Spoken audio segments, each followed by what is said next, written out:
Hi, I'm Ariel. You're watching She Wants the Diction, and today I'm here to talk to you guys some more about Xenogenesis. I absolutely loved the first book of this trilogy, which is called Dawn. Now I have finished the second and third books, Adulthood Rites and Imago. I think my opinion has shifted a little now that I've finished the last two books of the series. The end of Dawn leaves us with Lilith finding out that Nikanj, basically her Uloi, has made her pregnant with Joseph's sperm. So that is where Dawn leaves off. So it's kind of a bit of a cliffhanger. Book 2, Adulthood Rites. It's told from a different perspective. It's told from the perspective of Akin, who is Lilith's half Oankali, half human son. I'm not gonna lie, my interest kind of immediately waned because I really liked Lilith. I wanted to know more about her story and her character. And then we moved on to this totally different character who I really didn't give two shits about. The whole plot of this one was very cliche because Akin is half Oankali, half human. Because he can relate to both of these halves, he feels torn. He feels like the humans should get a choice, the resistors, as they call themselves, the ones that don't want to reproduce with the Oankali. Like, he understands the human perspective, and he doesn't want to force them to the Oankali ways and stuff. And so he basically becomes a bridge between the two races. I mean, even as a mixed person, like someone who's mixed racially, I was over the half human, half this. I think it's been done before.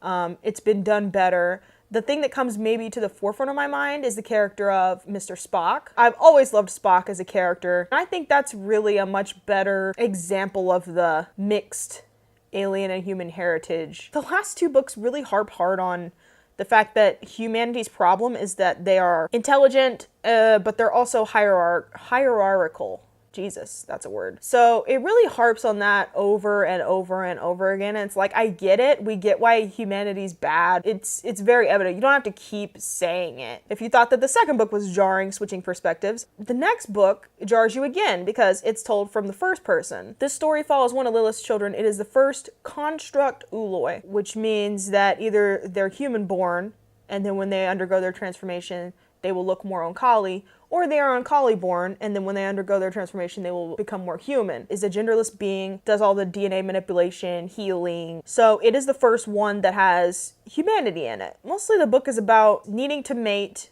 and having a hard time finding people who are willing to mate and that are fertile, and they discover this hidden colony of people that are really deformed and because they keep reproducing among each other, and there's family members and all this other stuff.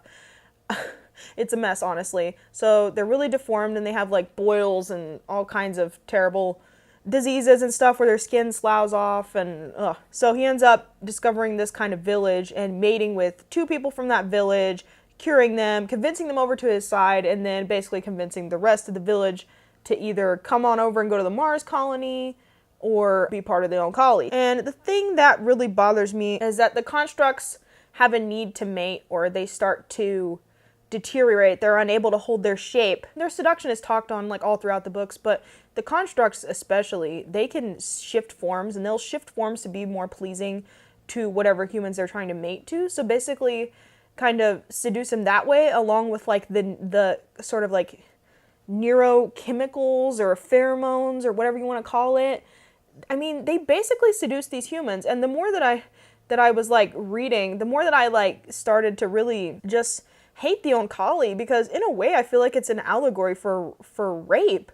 The way that they use the excuse, oh, the humans wanted it, they just couldn't say it out loud. Or everything but their words said they wanted it. And it's just, the Oankali are very rapey. And it's really hard to make a value judgment of whether the Oankali are evil or they're just doing what they're genetically driven, like what they're driven to do, which is they need to combine with other species to survive. So are their methods evil? I mean, to us, they do seem evil. But I mean, the fact that they're also giving humans a choice, but in a way, they're also not giving humans a choice, because even if people go to the Mars colony, they have to let themselves be healed. But there's also this concept of, is there such thing as tainting humanity? Are we that great to where we need to be separate? And there's this uncomfortableness with the idea that we're not the dominant race out there. For the most part, we dominate Earth, minus like natural disasters and, you know, freak accidents of animals attacking and killing people. Like, we dominate the earth for the most part. I'm sure we're probably all a little xenophobic, but I don't know if it's xenophobia or it's wrong. And another thing that bothered me, when an Uloi mates, it's usually a male and a female, and so the Uloi in this story mates with a brother-sister pair, and they're basically like, ew, isn't that like incest, blah, blah, blah. And he's like, well, no, because you have no risk of having the genetic deformities that result in incest. Kind of like it's a societal construct type thing, and if you remove that obstacle of producing malformed children, then it's okay. I guess if the Uloi is mentally stimulating them separately, it wouldn't be like you're having mind sex with your brother, which, ugh. But my impression of the sex was they were all mentally connected. In this last book, it's revealed that the Oankali, once their ships leave Earth or whatever, Earth will be desolate, is basically what I understood from it. So I really didn't like that. Like, are they just going to use up all the resources of Earth and then go and colonize some other world? Like, I don't know how we're supposed to feel about the ending of this starting of a new race. I feel like Octavia Butler is trying to portray it as it's a good thing, but really, are we just unleashing the Oankali onto these other unsuspecting races? The same exact thing is going to happen to another species. Like, I don't know. Just the moral conflicts that she was able to construct in this were amazing. I see why she wanted to complete the arc, but really, I think you get a clear picture of everything in Dawn for the most part. And I think Dawn is a really good standalone, but then the rest of the series just slowly goes downhill. And I'm glad I finished it so that I know how it ends and understand everything the Oankali were trying to do. But man, the like incest thing and just the rapey vibes, and I don't know, guys. I'm not really, I'm torn. I don't know. I don't think I'm digging the Oankali too much. The way they just seduce everyone, and I don't know. It's just like slippery, dude. And I don't know if Octavia Butler is saying, fuck xenophobia. We need to accept that there's no such thing as a pure human. Humanity can't be tainted. I read some things that talked about how the whole Xenogenesis thing can be taken as a huge allegory for slavery. I mean, this probably should have been obvious to me, but that kind of blew my mind. Like, maybe it's a statement against people who are against the mixing of races. Maybe it's a statement on that there's nothing wrong with it. There's no such thing as pure. There's no such thing as, like, supremacists who think that bloodlines and genes and races should remain pure. There's no such thing.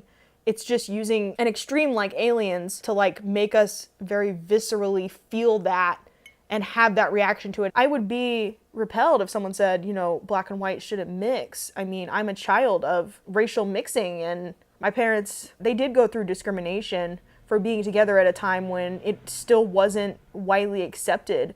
And for me, I'm like, there's nothing wrong with it. Like, there's nothing wrong with me. Like, you know? So the idea that just because it's an alien, I should be repulsed by it, but I also think there's a difference. Like, as far as I know, one of my parents didn't seduce the other. They didn't use neurochemicals, you know, like they didn't do all these slippery ways. So like, there's nothing wrong with racial mixing, but the way the Oankali did it, like, when I get that alien practices would be so wildly different from us that maybe everything would seem evil and bad. Very masterful. What a genius for creating these moral conflicts of, did Lilith betray her race? Or did she save it? Are the Oankali evil? Or just doing what they were programmed to do? Just surviving, just like we all are. You know, Lilith being a survivor, essentially she does survive slavery, captivity. She just does the best she can. And you can even take her children as, back when white slave masters would rape the black women, and then they would have the mulatto children. I mean, you could even take Akin as, you know, an allegory for that. It's pure genius. Very interesting series.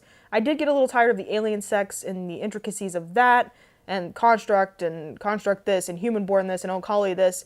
I didn't really feel a connection to many of the other characters that were introduced. I think the bulk of my feeling was about Lilith. So maybe I spoke too soon in my first review. Let me know your thoughts, because there's a lot to discuss here. Thank you guys so much for watching. Please leave a comment if you have something to say. I always respond to my comments, so would love to hear from you guys. Bye.